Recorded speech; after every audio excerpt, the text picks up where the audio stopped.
நம்ம இன்னைக்கு PK's crackers வந்துட்டோம். வாங்க ஃப்ரெண்ட்ஸ் பார்க்கலாம். இங்க பாருங்க ஃப்ரெண்ட்ஸ், கன் இருக்கு. இதுக்கு வந்து ரோல் இருக்கு. நம்ம இந்த பேட் வெடிலாம் இருக்கு ஃப்ரெண்ட்ஸ்.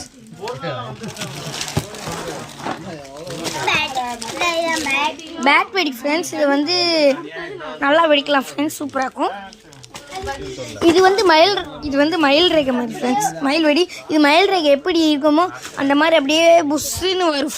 இது வந்து எங்க போறதுனா அந்த கேப் கேப்பா இருக்கும். அப்பதான் வந்து வெளிய வந்தா இந்த மாதிரி வெடிக்கும். பாத்துட்டீங்களா ஃப்ரெண்ட்ஸ்? நம்ம காசு வாங்கிருக்கோம் ஃப்ரெண்ட்ஸ். புஷ்வான வச்சா அது தொட்டா எதுவுமே தெரியாது. சூப்பர்மேன் இருக்காது, ஹீரோ இருக்காது.